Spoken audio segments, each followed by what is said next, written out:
Say, Mark, do you want to go ahead and set up that situation again? It was your friend who was in.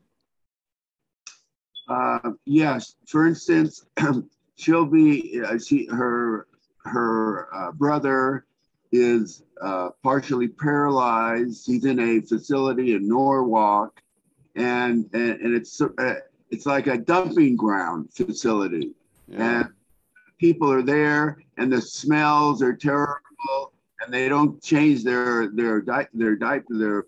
things, and the people are vegetating, and they don't get the treatment they need, and so she goes in there, and it's terrible for her, and she can't change it because there's certain legal restrictions because of his condition, and her sisters are also involved in it, and so she's blaming the system. She's blaming the hospital.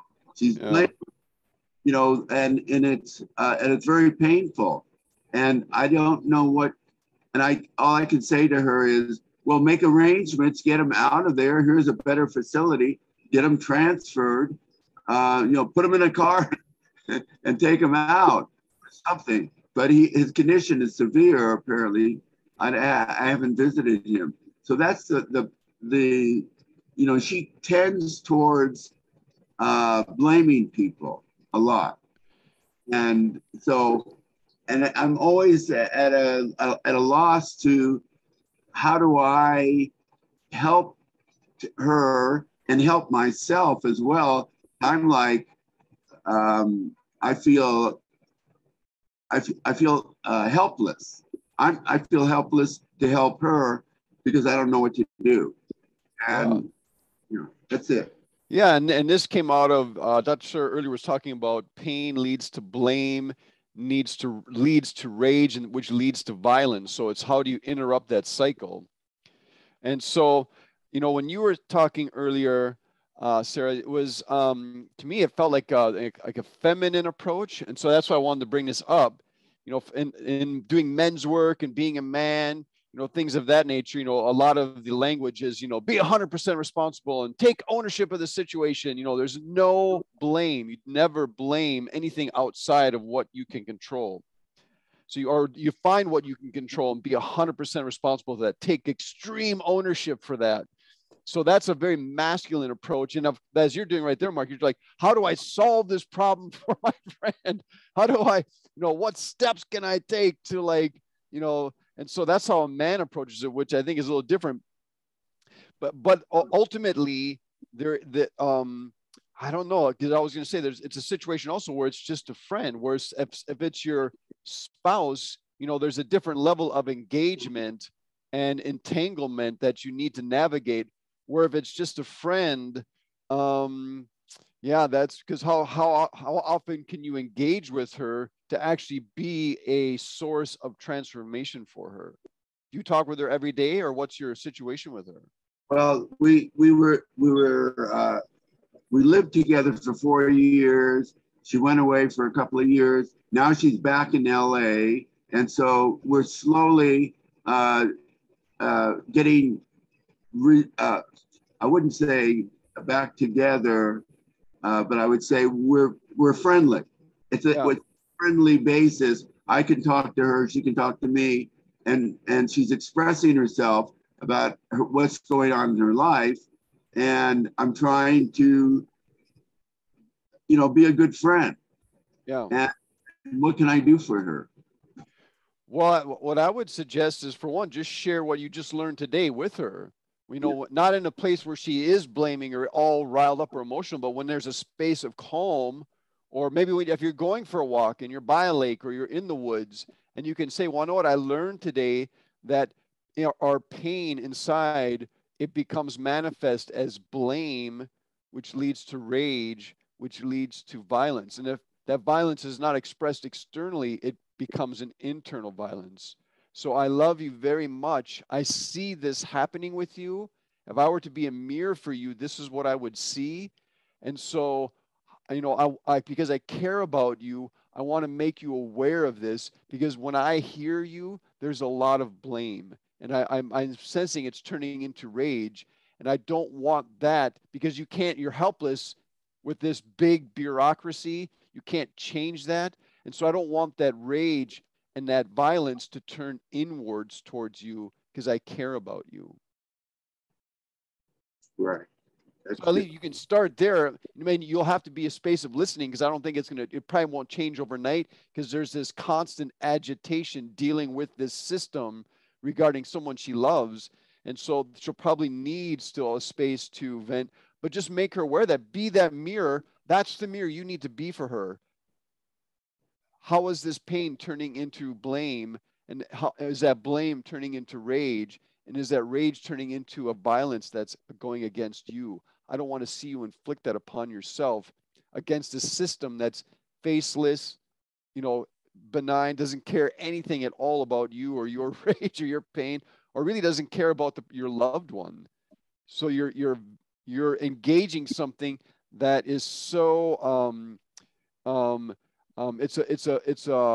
it is a place that won't interact with you regarding your blame, rage, and anger, or your venting it. And so how can you just be aware of that, so you don't take the poison that you're trying to give to this system? It sounds like she's, the poison that she's about thinking they need to change, they need to do this, they need to be this. It sounds like it's become a poison for her. So how can you point that out to her in a loving way? Be a mirror that continually reflects back to her, boy, this blame and this rage and this anger is like, is it doing more harm to you, or is it changing anything at all with the system that you're wanting to change? Brilliant answer. Brilliant.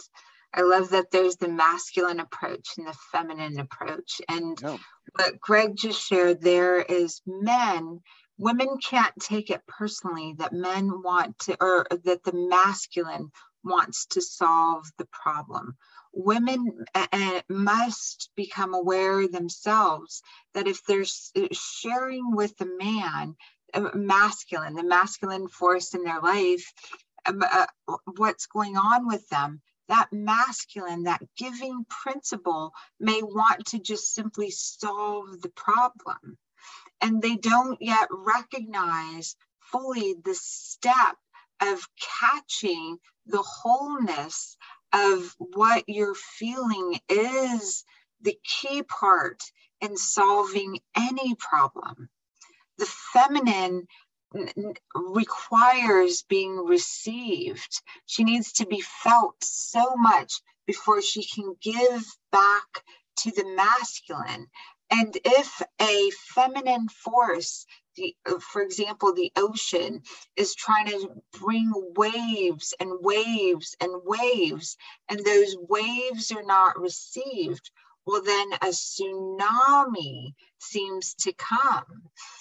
And it's really important for the feminine to recognize the best receivers sometimes are feminine forces to receive that energy. And when they go to the masculine in their life, the masculine is not necessarily trained to receive and play in the area of your feelings being felt. And so you do yourself a favor, just like Greg shared earlier, he's part of a men's team, and this men's team helps him with multiple views, and he helps them multiple perspectives on one area of their life. Women having a group, having a mentor, for either one, it's probably the best gift that you can give yourself. Athletes, the best in the world, they allow themselves to be seen. Stopped. Oh, there you go. There you go. They allow themselves to be seen, powerfully seen, and they allow absolute truth to come with their mentors, with their team. And in the men's group, right, or the masculine group, they're going to problem solve that, and they're going to discover solutions together in a way that they understand. And the feminine group, they're going to catch each other's pain. They're going to catch all of that and be able to go back to their partners, to their children, either one, to their communities, and give from the overflow. Bravo. Great share, Greg. Thank you so much. That was brilliant. Mark, great question. Yeah, great question, Mark. Yeah. Thank you for the insight. I know I have some tools. I think I have some tools to work with. Thank you. You're welcome.